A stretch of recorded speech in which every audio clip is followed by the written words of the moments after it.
Hello बच्चों, तो कैसे हो आप सब लोग। आशा करता हूँ बढ़िया होंगे एंड वेलकम टू माय प्यारा सा चैनल जिसका नाम है नीट फ्लिक्स एकेडमी। तो दोस्त, आज हम एक नया चैप्टर शुरू करने वाले हैं। उस चैप्टर का नाम क्या है? Reproductive health. क्या नाम है बच्चों? Reproductive health. आज इस चैप्टर का इंट्रोडक्शन होगा। बहुत मजेदार चैप्टर है। इंट्रोडक्शन में हम लोग फुल ऑन एनसीईआरटी से पढ़ेंगे। मेरी एनसीईआरटी मेरे पास पड़ी है। आप लोगों की एनसीईआरटी कहाँ है? आप लोगों की एनसीईआरटी आपके पास है, उसको खोलो। ठीक है, रिप्रोडक्टिव हेल्थ का चैप्टर खोलो, क्योंकि इंट्रोडक्शन पार्ट बच्चों एनसीईआरटी से पढ़ेंगे, उससे बाहर एक भी क्वेश्चन नहीं आता है। ठीक है, ये चैप्टर बहुत इंटरेस्टिंग है, बहुत ज्यादा इंटरेस्टिंग है, आपको मजा आएगा। छुटकू सा चैप्टर है ना। और इससे पहले हमने क्या पढ़ा था? इससे पहले हम लोगों ने चैप्टर का नाम था, वो था ह्यूमन रिप्रोडक्शन। उसके अंदर हम लोगों ने रिप्रोडक्टिव ऑर्गन्स और उसके फंक्शंस के बारे में पढ़ा था, याद है? राइट। और इस चैप्टर का नाम क्या है? इस चैप्टर का नाम क्या है? इस चैप्टर का नाम है रिप्रोडक्टिव हेल्थ। मतलब उन्हीं रिप्रोडक्टिव ऑर्गन्स की हेल्थ के बारे में हम लोग क्या पढ़ेंगे? यहां पढ़ेंगे, जिसका नाम क्या है? Reproductive health. चलो एक सवाल पूछता हूं। एक नॉर्मल इंसान हो आप लोग, मान लो इस चैप्टर को कभी आपने पढ़ा नहीं अब तक, है ना, और मैं पूछूं कि कौन रिप्रोडक्टिवली हेल्दी है, आप किसको कहेंगे कि वो रिप्रोडक्टिवली हेल्दी है? आप क्या कहोगे? मुझे पता आपका आंसर। आप क्या कहोगे? आप कहोगे यार उस आदमी के 2 बच्चे हैं, तीसरा होने को है, तो वो रिप्रोडक्टिवली हेल्दी है।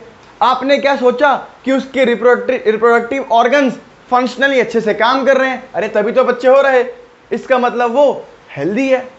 बट ऐसा नहीं है। रिप्रोडक्टिव हेल्थ का एक बहुत बड़ा मीनिंग है। सिर्फ फिजिकली या फंक्शनली सही होने से कोई रिप्रोडक्टिवली हेल्दी नहीं हो जाता है, समझ रहे हो? तो खोलिए अपनी एनसीईआरटी। एनसीईआरटी से स्टार्ट कर रहे हैं बच्चों, एनसीईआरटी से स्टार्ट कर रहे हैं। This is my NCERT. आपकी कहां है एनसीईआरटी? ठीक है, तो सुनो, डब्ल्यूएचओ के अकॉर्डिंग, डब्ल्यूएचओ की फुल फॉर्म क्या होती है? World Health Organization. ठीक है ना। Reproductive health means a total well being in all aspects of reproduction. कहने का मतलब डब्ल्यूएचओ के अकॉर्डिंग रिप्रोडक्टिव हेल्थ जो है एक तरीके से, मतलब रिप्रोडक्शन के एक्सपेक्ट्स में, रिप्रोडक्शन की तौर पे मैं बात करूं तो उसमें हर चीज में वो क्या होना चाहिए? वेल बीइंग, अच्छे से होना चाहिए। और उनमें क्या क्या होता है? फिजिकली ठीक होना चाहिए, इमोशनल, बिहेवियरल या सोशल। समझे? अगर ये चारों चीजें बराबर हैं रिप्रोडक्शन के प्रति, किसके प्रति?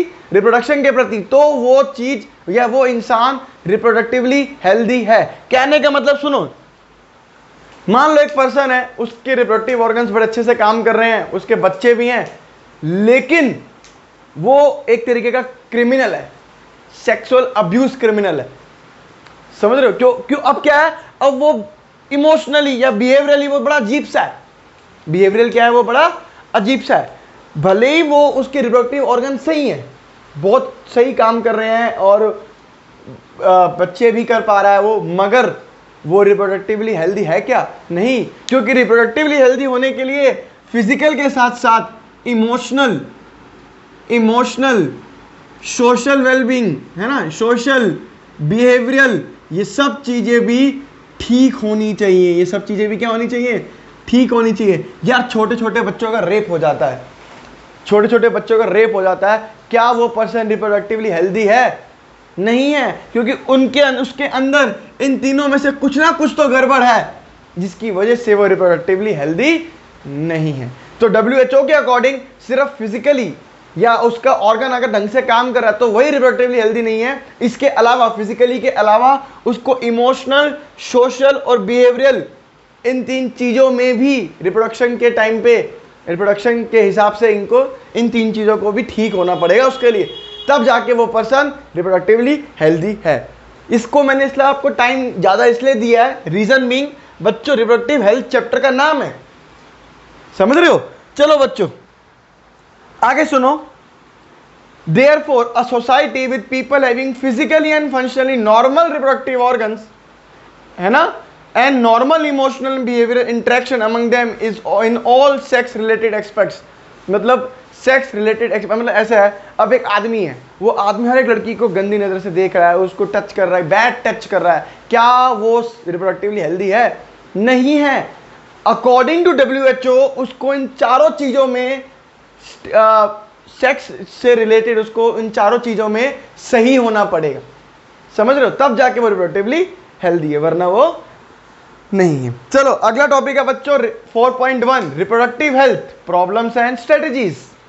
ठीक है, बहुत मजेदार चैप्टर है ये। चैप्टर एनसीईआरटी से अभी स्टार्टिंग में पढ़ा रहा हूं, बहुत बढ़िया चैप्टर लगेगा आपको, सुनना बच्चों।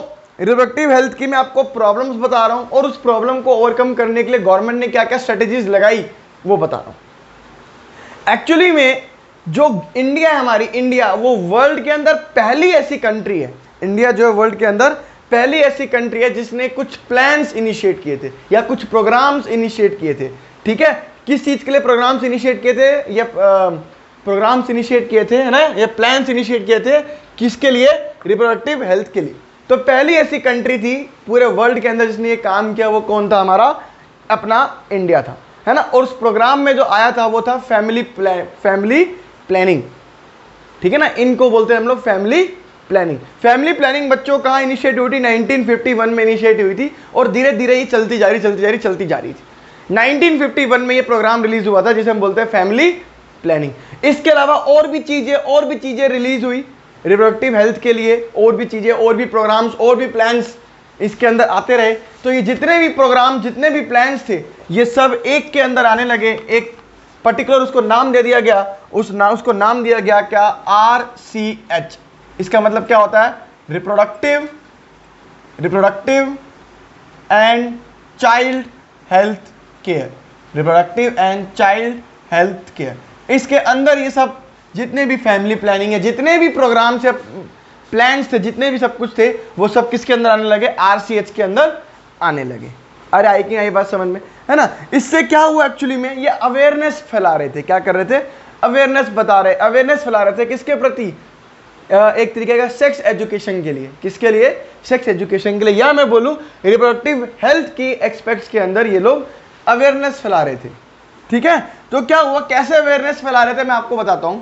With the help of audio visual मतलब टीवी के अनुसार, है ना, टीवी या मीडिया प्रिंट, है ना, चाहे वो गवर्नमेंट एजेंसीज हो हमारी, चाहे वो नॉन गवर्नमेंटल एजेंसीज हो, वो सब क्या कर रही थी, विज्ञापन के थ्रू क्या कर रही थी, बहुत सारे अवेयरनेस फैला रही थी पूरी कंट्री के अंदर। क्या कर रही थी, बहुत सारे अवेयरनेस फैलाती थी। सिर्फ गवर्नमेंट और नॉन गवर्नमेंट नहीं, टीचर्स, पेरेंट्स, फ्रेंड्स, ये सब भी क्या कर रहे थे बच्चों, अवेयरनेस करवा रहे थे। ठीक है ना। इसके अलावा सेक्स एजुकेशन को पढ़ाना स्कूल के अंदर, ताकि बच्चों को अपनी यंग एज में ही पता लग जाए, है ना, कि जो उनके अंदर मिथ्स है, सेक्स को रिलेटेड जो मिथ्स है या मिसकंसेप्शन है ना, उसको भी दूर करा जाए, उसको भी उनको बताया जाए कि जो आप सोच रहे हैं ऐसा नहीं होता, समझ रहे हो। उसके लिए स्कूल्स के अंदर सेक्स एजुकेशन मतलब जो टीचर्स होते हैं उनको पहले से ही रिप्रोडक्टिव ऑर्गन्स के बारे में बताने लगते हैं। अरे आई कि नहीं आई बात समझ में। इसके अलावा प्रॉपर इंफॉर्मेशन जो है ना, दिए जा रही है रिप्रोडक्टिव ऑर्गन्स के बारे में, राइट। इसके अलावा आप इस उम्र के बाद जो आपकी एडोलेसेंस आएंगी, उसके अंदर जो आपके अंदर चेंजेस आएंगे, ताकि बच्चा डरे ना। एक्चुअली में जब फीमेल को पहले पीरियड्स आते रहे, फीमेल को बिल्कुल नहीं पता होता था कि उसको पीरियड्स आने वाले, एक बच्ची को, है। तो ये काम अब टीचर्स का, पेरेंट्स का हो गया कि बच्चे को बताना इट इज नॉर्मल, ये बिल्कुल नॉर्मल है, ये आएंगे, समझ रहे हो, ताकि बच्चा डरे ना। ठीक है, तो प्रॉपर इंफॉर्मेशन देने लगे कि सेफ एंड हाइजीनिक सेक्सुअल या सेक्स कैसा करना चाहिए, राइट, या सेक्सुअल प्रैक्टिस, है ना, या एसटीडीज के बारे में, एड्स के बारे में, ये सब जो बीमारी है, एसटीडीज मतलब सेक्सुअली ट्रांसमिटेड डिजीज, ऐसी डिजीज जो सेक्स के थ्रू फैलती है ना, उन चीजों के ऊपर ये लोग बताने लगे, अच्छे से अवेयरनेस देने लगे, है ना।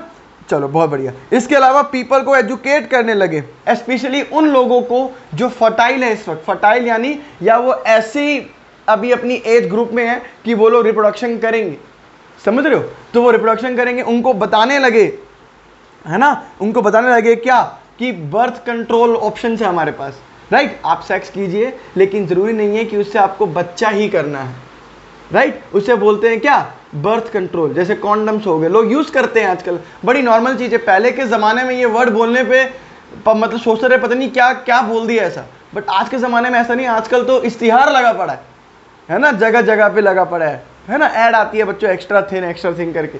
आजकल ऐसा कुछ नहीं है, पहले ज़माने में ऐसा बड़ा होता था, ठीक है ना। इसके अलावा अगर एक फीमेल प्रेग्नेंट हो गई है ना, तो उस प्रेग्नेंट फीमेल को किस तरीके से आपको केयर करनी है, राइट। उसके बाद अगर उसने बच्चा डिलीवरी कर दी है तो उसके बाद उस बच्चे की कैसे केयर करनी है, या फिर उस माँ की कैसे केयर करनी है, या फिर जो माँ का जो दूध होता है उसकी क्या इंपॉर्टेंस है, जिसे हम ब्रेस्ट फीडिंग कहते हैं, उसकी क्या इंपॉर्टेंस है एक बच्चे के लिए, है कि नहीं। सब कुछ इक्वल अपॉर्चुनिटीज दी है। जैसे पहले क्या होता था, फीमेल जो बच्ची होती अगर बच्ची फीमेल हुई है तो उसको मार दिया जाता था या फेंक दिया जाता था, है ना।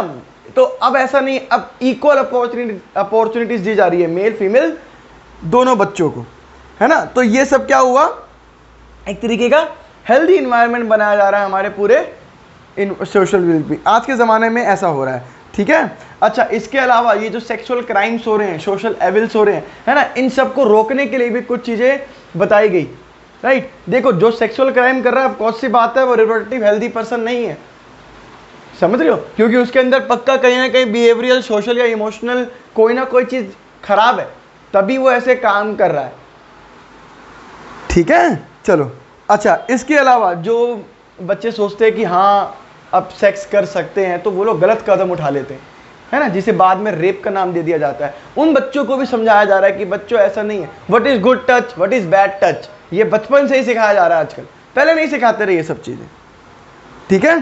चलो, इसके अलावा क्या हुआ बच्चों, बहुत सारी चीज़ें और भी इंप्लीमेंट हुई, बहुत सारी चीज़ें इंप्लीमेंट हुई, है ना। लाइक देखो, successful implementation of various action plans to attain reproductive health require strong infrastructure facilities, professional expertise and material support. बहुत चीज़ों की सपोर्ट लगी, ये सब समझाने में एक्सपर्ट्स की ज़रूरत पड़ी, एक बड़ी सी इंफ्रास्ट्रक्चर बनाने की ज़रूरत पड़ी, एक अलग सी बॉडी बनाई इस चीज़ के लिए, है ना। तो ये बहुत सारा काम करना पड़ा। These are essential to provide medical assistance and care to people reproductive related problems like pregnancy, delivery, है ना। इसके अलावा क्या हुआ बच्चों, जिनको प्रॉब्लम आ रही है, जैसे प्रेगनेंसी है, राइट, प्रेगनेंसी है और एसटीडीज है, डिलीवरी है, अबॉर्शंस है, कॉन्ट्रासेप्शन, इन सब चीज़ों के लिए भी क्या हुआ, डॉक्टर्स बताने लगे, क्या करने लगे, डॉक्टर बताने लगे कि नहीं भाई ऐसा है, ऐसा कॉम्प्लिकेशन है, हमें ऐसा करना पड़ेगा। पहले के ज़माने में ऐसा नहीं था, पहले के ज़माने में दाई माँ थी, वो दाई माँ को एक ही तरीका आता था बच्चा निकालने का, पुश पुश पुश, दूसरा तरीका नहीं था उनके पास। बट आज के ज़माने में ऐसा नहीं है, आज के ज़माने में अलग अलग टेक्निक्स आ गई हैं, है ना। तो पहले ज़माने और आज के ज़माने को बिल्कुल वो मत करो, पहले का ज़माना बहुत ही मतलब अलग था, आज के ज़माने से बहुत ज़्यादा अलग था, राइट। इसके अलावा पूरी तरीके से बैन कर दिया गया, एक यहाँ पे लिख रहा हूँ बच्चों, उसे बोलते हैं एमनियोसेंटेसिस। क्या बोलते हैं, एमनियोसेंटेसिस। ये एक तरीके का प्रोसेस था बच्चों, ये एक तरीके का प्रोसेस था, है ना। इसमें क्या करते थे, इसमें हम लोग एमनियोटिक फ्लूइड, थोड़ा सा एमनियोटिक फ्लूइड को बाहर निकालते थे और उसकी क्रोमोसोमल स्टडी करते थे। उसकी क्रोमोसोमल स्टडी से पता लगता था कि अगर क्रोमोसोमल एक्स वाई है तो लड़का मेल है, और एक्स एक्स है तो एक तो बच्चा जो है वो क्या है, वो फीमेल है। तो जब एमनियोसेंटेसिस पहले ज़माने में बड़ा होता था, उसके चक्कर में क्या होता था, अगर पता लगता था कि क्रोमोसोमल स्टडी से कि बच्ची जो होने वाली है, बच्चा जो होने वाला है वो फीमेल है, तो उसको वहीं मरवा देते थे, जिसकी वजह से मेल की पॉपुलेशन बढ़ती जा रही थी और फीमेल की पॉपुलेशन कम होती जा रही थी। लेकिन अपने को सब बैलेंस करके रखना है, राइट। तो इस वजह से एमनियोसेंटेसिस को बैन कर दिया गया। क्या कर दिया गया, बैन कर दिया गया। क्यों बैन कर दिया गया, अच्छा, बैन पूरी तरीके से बैन नहीं किया, आज भी एमनियोसेंटेसिस होता है, मगर आज जो होता है वो क्यों होता है, क्रोमोसोमल स्टडी आज भी होती है, लेकिन बताया नहीं जाता कि एक्स वाई है या एक्स एक्स है, मतलब बच्चा लड़का है या लड़की, ऐसा नहीं बताया जाता। आजकल एमनियोसेंटेसिस इसलिए कर रहे हैं कि क्रोमोसोम्स के अंदर कुछ गड़बड़ तो नहीं है। अगर क्रोमोसोम्स के अंदर कुछ गड़बड़ निकलती है तो बच्चों इसे बोलते हैं क्रोमोसोमल डिसऑर्डर। क्या बोलते हैं, क्रोमोसोमल डिसऑर्डर। ये हम लोग अगले चैप्टर में पढ़ेंगे क्रोमोसोमल डिसऑर्डर्स के बारे में। तो अगर कभी किसी के क्रोमोसोमल पैटर्न्स के अंदर दिक्कत है या क्रोमोसोम्स के अंदर दिक्कत है, डिफेक्टिव क्रोमोसोम है, तो वो बेबी आगे जाके सर्वाइव कर पाएगा, नहीं कर पाएगा, वो चीज़ें आज हम बता देते हैं। लेकिन बच्चा मेल होगा या फीमेल होगा, ये चीज़ बताना बिल्कुल बैन है। चलिए, बहुत बढ़िया, ठीक है। इसके अलावा बताऊं मैं आपको, रिसर्च के अनुसार मैं आपको बताऊं, कि हमारी जो गवर्नमेंट है और नॉन गवर्नमेंट है दोनों के दोनों मिलकर क्या कर रही है, एजेंसीज क्या कर रही हैं, बहुत ज़्यादा अवेयरनेस फैला रही है। ये मैं आपको पहले ही बता चुका हूँ, राइट। इसके अलावा मैं आपको बताऊँ नए नए मेथड्स ढूंढ रही है गवर्नमेंट, जो है हमारी नए नए मेथड ढूंढ रही है। जैसे एक साइंटिस्ट है जिन्होंने एक नई दवाई बनाई है बच्चों, सहेली। सहेली एक ओरल कॉन्ट्रासेप्टिव है। क्या है? ओरल कॉन्ट्रासेप्टिव है, फीमेल के लिए। सर ये सहेली क्या है बच्चों, आगे पढ़ेंगे तो सभी जान लो। सहेली एक तरीके की दवाई है जिसे मैं बोलता हूं ओरल कॉन्ट्रासेप्टिव है, फीमेल्स इसको यूज करती है मेनली। ये जो बनाई है वो किसने बनाई है? CDRI। CDRI मतलब सेंट्रल ड्रग रिसर्च इंस्टीट्यूट। एक सेंट्रल ड्रग रिसर्च इंस्टीट्यूट ने दवाई बनाई है। और ये सेंट्रल ड्रग रिसर्च इंस्टीट्यूट है कहाँ एक्चुअली में? ये है कहाँ पे? ये है लखनऊ के अंदर। ये लखनऊ के अंदर ये एक CDRI है जिन्होंने एक मेडिसिन बनाई है जिसे बोलते हैं सहेली, और आज वो बहुत तगड़े तरीके से काम कर रही है। ठीक है, तो नए नए मेथड्स, नई नई चीज़ें ला रही है ना। इसके अलावा हमारे पास बहुत सारी मेडिसिन जैसी आ चुकी हैं जो STDs को ठीक कर रही हैं। अबॉर्शन जो पहले हो जाते थे, या किसी को जिसको बच्चा नहीं हो रहा होता था, आजकल नए नए प्रोसेस आ गए। IVF आपने सुना होगा, है ना, टेस्ट ट्यूब बेबी, ये सब चीज़ें उसके अंदर हो रही हैं। बच्चे को आजकल, माँ को बच्चा अगर चाहिए तो बहुत तरीके के प्रोसेस आ गए हैं, पहला नहीं था ऐसा। ठीक है ना, STDs, है ना। इसके अलावा बहुत तरीके से हमने मेडिकल फैसिलिटीज़ को बढ़ा दिए। मेडिकल आजकल बहुत आसमान छू रही है हमारी मेडिकल।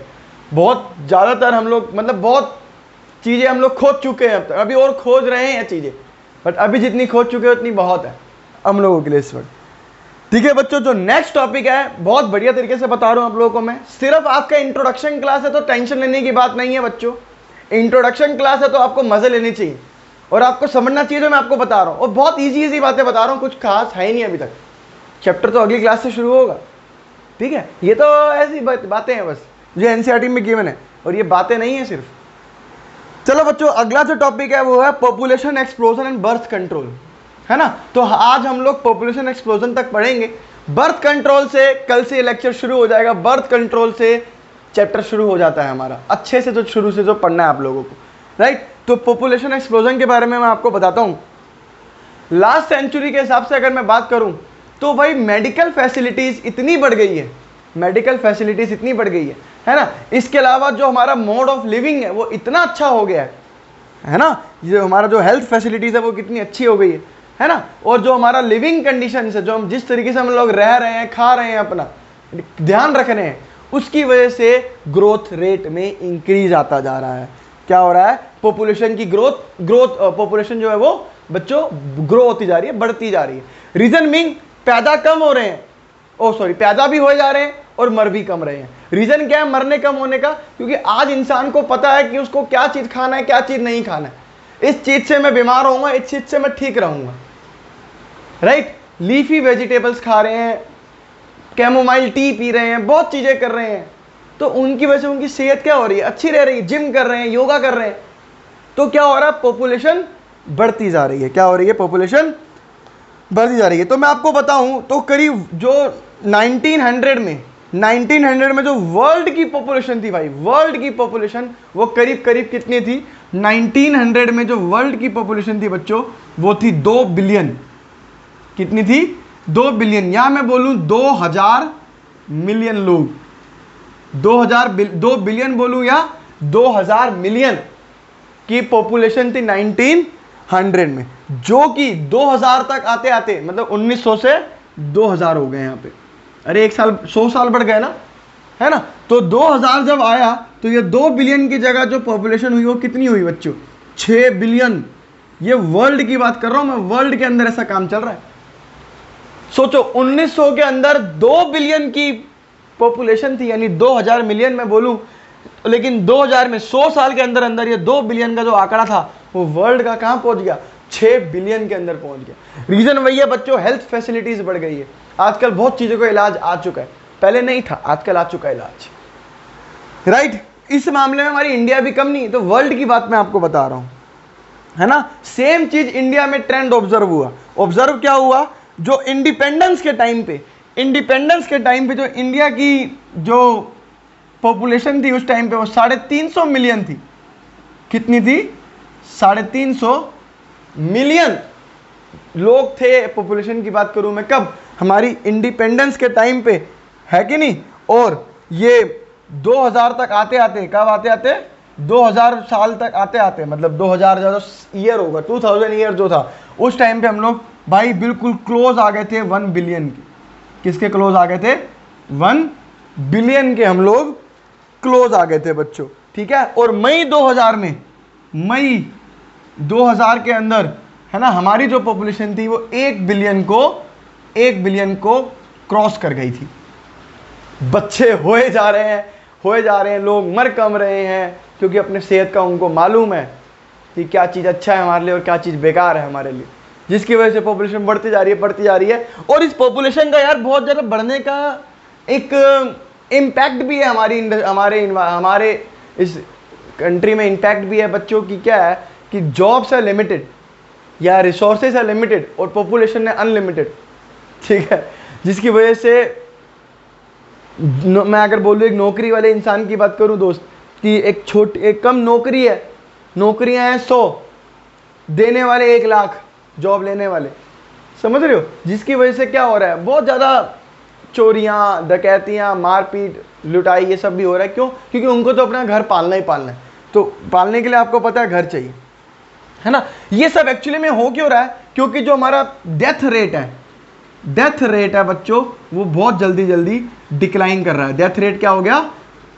डिक्लाइन कर रहा है। डिक्लाइन क्या? जैसे पहले के ज़माने में क्या होता था, 90% केसेस में, 80% केसेस में क्या होता था कि जब बच्चा पैदा होता था या तो माँ बच जाती थी या फिर बच्चा बचता था, दोनों में से कोई एक तो मरता ही था। बहुत कम कंडीशन ऐसी होती थी जिसमें दोनों बच जाते थे। दाई माँ आती थी कि अब मैं बच्चे को बचा सकती हूँ या फिर माँ को बचा सकती हूँ। अब कौन सी बात है यार, पति बोलेगा मेरी बीवी को बचा लो, क्योंकि बच्चा तो वो आगे जाके फिर कर लेगा, है ना। तो पॉपुलेशन उस टाइम पे कम थी। लेकिन आज के ज़माने में क्या हुआ है बच्चों, MMR घट रहा है। MMR मतलब maternal mortality rate. Maternal mortality rate क्या हो रहा है बच्चों? घट रहा है। मैटरनल मोर्टेलिटी रेट मतलब, मैटरनल मतलब माँ, मैटरनल मतलब माँ, मोर्टेलिटी मतलब डेथ रेट, है ना। तो माँ जो आजकल बड़े आसानी से बच्चे को जन्म दे रही है ना। आजकल तो C सेक्शन हो रहा है, ऑपरेशन से बच्चे हो जा रहे हैं, माँ को कुछ फर्क ही नहीं पड़ता, माँ बिल्कुल ठीक हो जाती है, 1-2 घंटे 2-3 घंटे में नॉर्मल हो जाती है।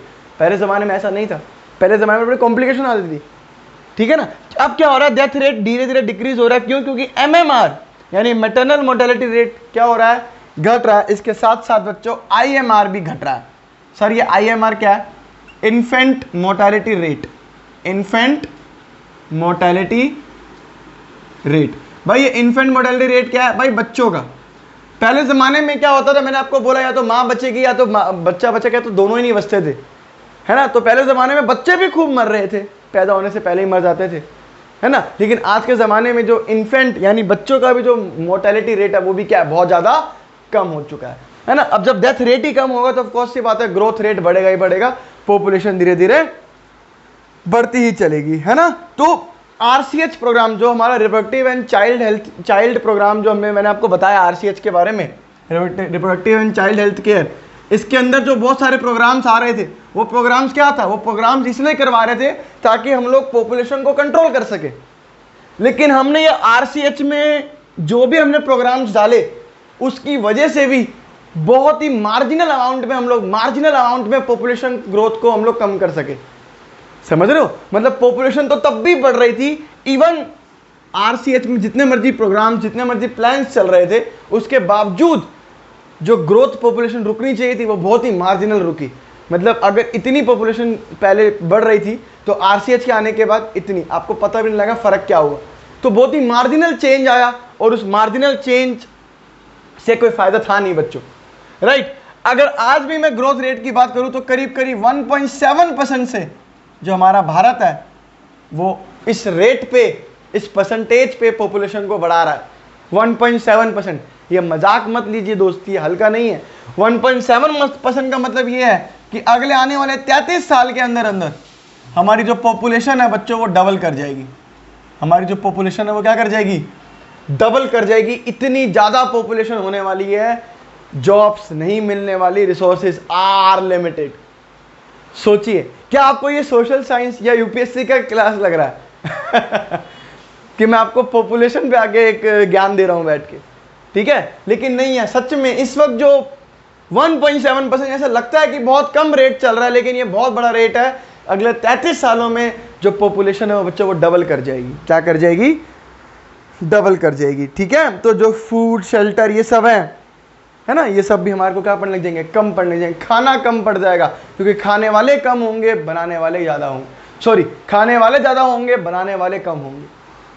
समझ रहे हो भाई? तो गवर्नमेंट ने बहुत चीज़ें सोची और उन्होंने क्या किया, जो यूज़ करवाया, बोला कि कॉन्ट्रासेप्शन मेथड यूज़ करो। क्या करो? कॉन्ट्रासेप्शन। भाई कॉन्ट्रासेप्शन में अगर मैं अभी आपको समझाऊं तो सीधी बात है, कॉन्डम्स। कॉन्ट्रासेप्शन का मतलब अभी आप समझ लो कि क्या है, कॉन्डम्स। हम अगले लेक्चर में इसको और अच्छे से पढ़ेंगे। तो गवर्नमेंट ने बोला, धक्का मारा गवर्नमेंट ने कि भैया आप लोग कॉन्ट्रासेप्शन का यूज़ करिए। किसका यूज़ करिए? कॉन्ट्रासेप्शन का यूज़ करिए। स्लोगन निकलवाए। क्या निकलवाए बच्चों? एडवर्टाइजमेंट करवाया, मीडिया में बिल्स निकलवाए, स्लोगन बंटवाए। स्लोगन में क्या लिखा था बच्चों? स्लोगन में लिखा था, हम दो हमारे दो, हम दो हमारे दो। भाई स्लोगन्स में गवर्नमेंट बोलने लगी या नॉन गवर्नमेंट एजेंसीज बोलने लगी बार बार कि हम दो हमारे दो ही रहने दो, लेकिन हमारे लोगों ने उसको क्या समझा? हम दो हमारे होने दो। ठीक है, गवर्नमेंट थक गई कि एक घर में दो ही बच्चे अच्छे, लेकिन ये बोला नहीं, एक घर में दो तो शुरुआत है, आगे आगे देखो होता है क्या। तो हम दो हमारे दो से हटके वो क्या हो गए? हम दो हमारे होने दो। बट एक्चुअली गवर्नमेंट चाहती थी कि हम दो हमारे दो चले, ठीक है, जिससे क्या हो बच्चों? पॉपुलेशन जो है वो थोड़ी सी कंट्रोल में आए, राइट? इसके अलावा मैनी पीपल्स, बहुत सारे जो लोग थे, है ना, जो अर्बन, जो वर्किंग वंस थे, उन्होंने बोला वन चाइल्ड नॉर्म, एक ही बच्चा करेंगे। अरे आई कि नहीं आई बात समझ में? एक ही बच्चा करेंगे। इसके अलावा मैरिज की एज बढ़ा दी गई। पहले ज़माने में क्या होता था? 12-12, 13-13 साल की लड़कियों की शादी करा देते थे, इतनी छोटी उम्र में शादी कराते थे। सोचो, इतनी छोटी उम्र में शादी करा दी तो बच्चे जल्दी होंगे और ज़्यादा बच्चे कर सकते हैं वो लोग, क्योंकि वो तो बच्चे हैं, उनको मालूम नहीं है इस चीज़ के बारे में। हाँ जी बच्चों, तो क्या हुआ? शादी की उम्र भी बढ़ा दी गई। शादी की उम्र में क्या हुआ कि जो आपकी मेल की जो है, एक लड़के की शादी, एक लड़के की उम्र और एक लड़की की उम्र बच्चों फिक्स कर दी गई कि इस उम्र से पहले आपकी शादी नहीं होगी, वरना उसको बाल विवाह माना जाएगा। क्या माना जाएगा? बाल विवाह माना जाएगा। फीमेल की जो उम्र कर दी वो 18 साल कर दी, और मेल की जो उम्र कर दी वो क्या कर दी? 21 साल कर दी। इससे पहले आप लोग शादी नहीं कर सकते, वरना वो क्या माना जाएगा?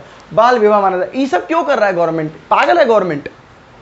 ये सब गवर्नमेंट इसलिए कर रहा है, रीजन है गवर्नमेंट ये करने का कि भाई गवर्नमेंट क्या चाहता है कि कम से कम पॉपुलेशन बढ़े। और कम से कम पॉपुलेशन कब बढ़ेगी? जब हम लोग कुछ चीज़ें प्लान करेंगे। और वो चीज़ें प्लान क्या कर रहे हैं हम लोग एक मैरिज या रिप्रोड्यूस जो एज है वो बढ़ा दे रहे हैं कि मैरिज लेट होगी तो ऑफकोर्स सी बात है बच्चे भी लेट होंगे उनके, वो बच्चे लेट होंगे तो सीधी सी बात है पॉपुलेशन पे थोड़ा इफेक्ट आएगा, है कि नहीं? इसके अलावा कॉन्ट्रासेप्शन, कॉन्डम्स यूज़ करने के लिए गवर्नमेंट इसलिए कह रही है ताकि ठीक है आप सेक्स करिए, कोई दिक्कत नहीं है, बट उन सेक्स से जो रिजल्ट आने वाला है उसको रोक लीजिए। रीजन बीइंग वो पॉपुलेशन को क्या करेगा? वो बढ़ाएगा, बूस्टअप करेगा, आगे जाके आपको ही दिक्कत देगा, आपके ही बच्चों को दिक्कत देगा। ठीक है, तो अगला जो हम चैप्टर पढ़ेंगे वो पढ़ेंगे बच्चों कॉन्ट्रासेप्शन के बारे में। अभी मैंने आपको बताया कॉन्ट्रासेप्शन में मैंने आपको बेस्ट चीज़ बताई कॉन्डम्स के बारे में, लेकिन कॉन्ट्रासेप्शन इतना सही टॉपिक नहीं है। कॉन्ट्रासेप्शन एक बहुत बड़ा, एक बहुत वास्ट टॉपिक है। ठीक है, तो मिलते हैं हम अपने अगले लेक्चर में। अगर आपको लेक्चर पसंद आया हो तो इस चैनल को लाइक करो, शेयर करो एंड सब्सक्राइब करो। तब तक के लिए ओके, बाय बाय।